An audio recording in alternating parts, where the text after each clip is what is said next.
Yo, what up, guys? Your boy T Dub with Blazing the Sports. We are here live. So let's just take a second before I have to go to the gym and review this very live shots fired, multiple directions press conference between Stiverne and Wilder. Guys, should definitely be an entertaining matchup, especially if both guys try to deliver as much as they talk. So, if you didn't get a chance to check out the press conference, definitely check it out. It is worth checking out. It's very entertaining, especially back and forth between these guys. But give me a second. Make sure this is showing up live. Guys, we are good. Okay, we're good, guys. T-Dub, what's Blazing the Sports? We are live. So, let's jump into it. Stiverne speak first between him and Wilder. He comes up, I like to think so-and-so for, and I like to think, and I like to think, or think. And he starts thanking all of these people. And he said, let's get down to it. And it looked like he kind of, I don't know if he winked or smiled. Some part of it makes me think that this wasn't no random spiel he did at this time, especially with Don King in the background. Sound like an instigator. Tell him. Don King back there, go on now, tell him. Oh, you tell him.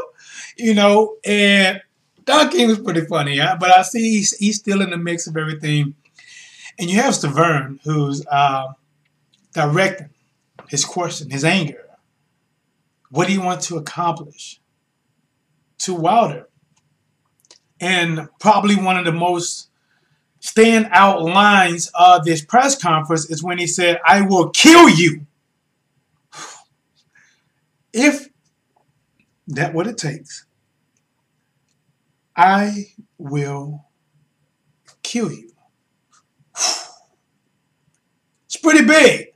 Now, he was doing a lot of talking, a lot of very serious talking, looking right at, Deontay Wilder. As Deontay sits down where I'm at, and Deontay was probably looking something like this as Stiverne was looking down at him, guys. And if you can see from this picture right here, this is Stiverne actually looking down at Wilder. So I wish I could find a way to probably make the background maybe fourth section, that way you can see both fighters. But I didn't sense any worry from Deontay Wilder. He actually had like a Joker type of smile on his face, and Stiverne was like, "Yeah, keep smiling," And one of Wilder's friends, when he started going, he told Wilder, "Hey, don't worry, I'm not going to touch him until Saturday." And it looks like, I don't know if somebody from Wilder camp, like a sparring partner, guy looks in pretty good shape, so maybe he's a fighter of some sort. But Stiverne was pretty much telling this guy, like, listen, you don't want none of this, okay? And the thing is, and the guy was talking a little smack back. He had no mic up, but you can see he was pretty much trying to show that he wasn't scared of Stiverne. But the fact is, you better not touch Stiverne either, because you don't want to mess up Deontay Wilder Monday, because you're in his camp. It was a little bit of commotion. And once again, you see not Deontay, but Don King. At this time, you can see him trying to tell Stiverne, not so subtly, hey, wrap it up. Come on now. You said enough now. Come on. Save us already. First Don King. Honestly, probably in like a lot of movies, there's a comic relief. There's a Justice League movie coming up. Pretty sure Flash is going to be the comic relief with all the things they're showing. And in this, with all the seriousness, I think Don King was the comic relief. First he'll tell him now, come on now. I was going to keep it a secret, but I couldn't keep this to myself. Don King do a lot of tough talk. And then when Don King feels enough, come on now, you done now, come on now. Safe for 30 now. And he gets, Stiverne to sit down. Don King has some kind of kid toy spinning thing. He keep pushing his light up in his hand. So he was definitely, stood out in this press conference. Let me check the live real quick, guys. Yo, sorry for Boxing, guys. I just got a chance to check the live. Hey, what's up, man? He said I like the new setup. Hey, I appreciate it, man.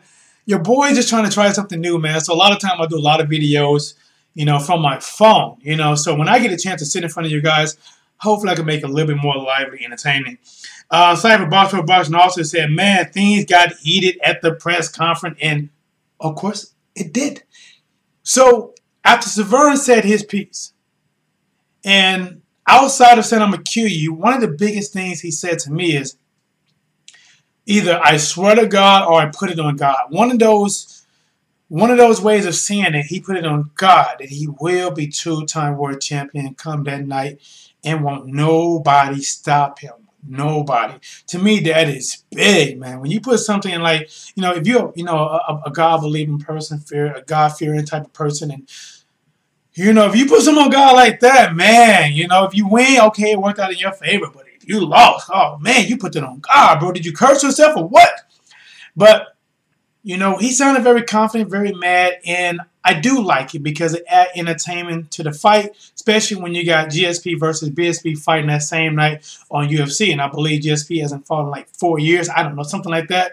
And a lot of people are going to be anticipating his return to the ring. So, as he sit down and Wilder comes up, to be honest, man, Wilder seems very calm. He seems very calm about the fight itself. And he seemed confident because when he says something, I don't think he's being slick, but he was just saying it.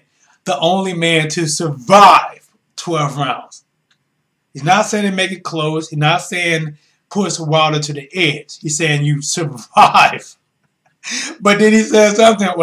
He said, but not without a lot of bumps and bruises, because even though Stiverne did take Wilder 12 rounds and he did not get knocked out, I heard that Stiverne went to the hospital, for a lot of those shots to his head.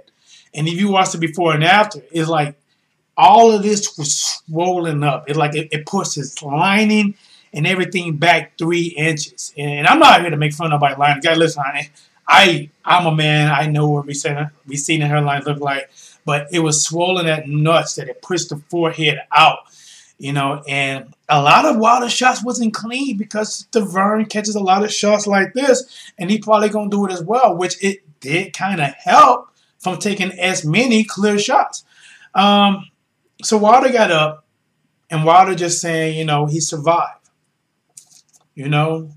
and Wilder started talking about, I'm not sure why he went off in that way, but it was about how blacks see other black people as hate for no reason, or you know what, guys, and I don't really get on that type of stuff, but me being a black male, and majority of the time he's not lying. When if I'm driving my car and if I see a white guy, black guy, not white guy, Asian guy, Mexican guy, they see me and just see me.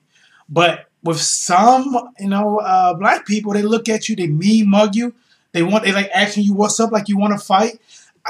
A lot of what Wilder said in that point, for me, just my life experience is actually true. Just on the ride home today, it's true. I'm not sure why, but it's not everyone. Don't get it twisted. Don't get it wrong. It's just that, some people do it, and that tends to what stands out. But then he jumps back to it, and he says that basically he's going to leave no doubt. He's going to knock Stiverne out.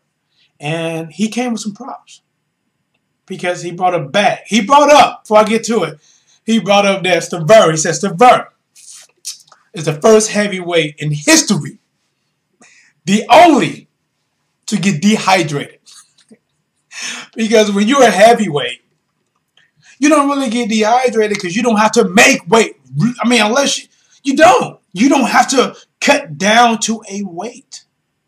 You fight at what you're comfortable at. If you're comfortable at 230, you fight at 230. You're comfortable at 220, you fight at 220. You don't have to weigh 230 and cut down to 205. So that's why he was saying the first in history to be dehydrated. And then he brought him out a little present. He didn't show it at first. I guess he was expecting Wilder to show it. Not Wilder, but Stiverne. But what he should have did, he should have had his guy that set the bag down, pull out the electrolytes, what it was, and set that in front of him so he don't get dehydrated no more. Then it would have really hit harder. But he ended up saying if everybody wanted what's in the bag, it's electrolytes. And it was pretty funny, guys. So let's get to it, what I think about this fight. I think this fight is going to be very entertaining. I think both guys are going to bring a lot. They're going to try to win. by Stiverne saying, I'm going to kill him, and Stiverne putting it on God. You can't put it on God and go out there and fight like a puss. You gotta, if you put it on God, you gotta fight like you put it on God. You gotta fight like you fight for your family, for your life. You have to fight that way. Any other way outside of fighting that way, when you put it on God, it's gonna, you know, it's not gonna look good.